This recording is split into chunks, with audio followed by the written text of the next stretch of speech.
ओबीसींचं नेतृत्व धनगरांकडे जात आहे हे माळ्यांचं दुखणं. लक्ष्मण हाकेंच्या व्हायरल व्हिडिओवरनं वाद. व्हिडिओत मी दिसतोय मात्र आवाज माझा नाही. हाकेंचं स्पष्टीकरण.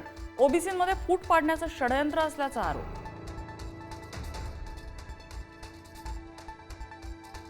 हाकेंना चपलेचा प्रसाद देणाऱ्याला 1,11,000चं बक्षीस. वादग्रस्त वक्तव्याने सोलापुरातील जरांगे समर्थक आक्रमक. हाकेंना सोलापूर जिल्ह्यात फिरू देणार नसल्याचा इशारा.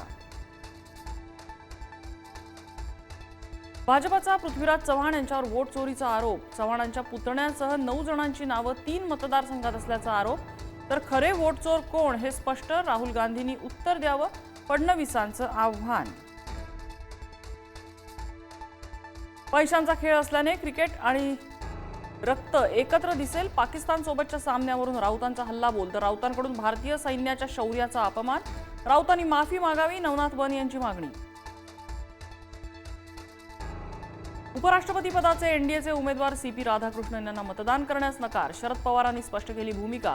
तर भाजपाला मतफुटीची भीती वाटते का, राऊतांचा निशाणा. आगामी निवडणुकांसाठी ठाण्यात युती नको. महायुतीत न जाता स्वबळावर लढण्याची भाजप नेत्यांची वरिष्ठांकडे मागणी.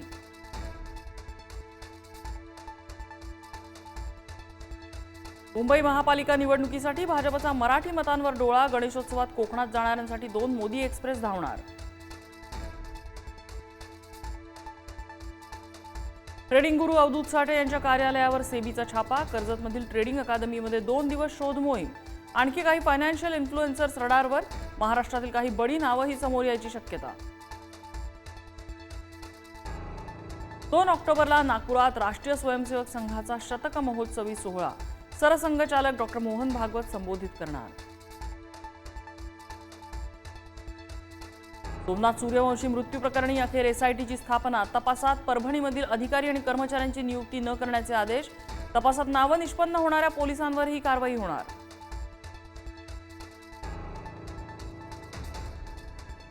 हनी ट्रॅप आणि लैंगिक अत्याचार प्रकरणी प्रफुल्ल लोढा अटक. पिंपरी चिंचवड पोलिसांची कारवाई. 36 वर्षीय महिलेच्या अत्याचाराच्या तक्रारीनंतर लोढाला अटक.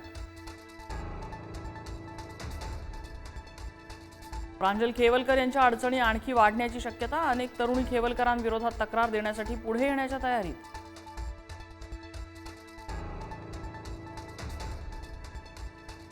बीडमध्ये बॉयफ्रेंडसाठी 2 मैत्रिणींमध्ये रंगला खुनाचा थरार.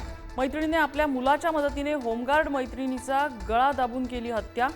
मृतदेह नाल्यात फेकला. पोलिसांनी अल्पवयीन मुलासह महिलेला ठोकल्या बेड्या. पंढरपुरात भीमा नदीनं ओलांडली धोक्याची पातळी. पंढरपूर शहरातील 445 नागरिकांचं तर ग्रामीण भागातील 11 कुटुंबांचं स्थलांतर. कोल्हापूर आणि सांगलीत पावसाचा जोर ओसरला. कोल्हापुरातील पंचगंगा नदीची पाणी पातळी 43 फुटांवर.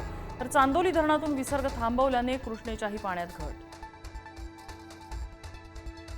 इलेक्ट्रिक वाहनांना आजपासून अटल सेतूवर मोफत प्रवास. खासगी तसंच सरकारी इलेक्ट्रिक 4चाकी वाहनांना टोलमाफी. देशातील पहिल्या रोरो कार सेवेला कोकण रेल्वे मार्गावर अत्यल्प प्रतिसाद.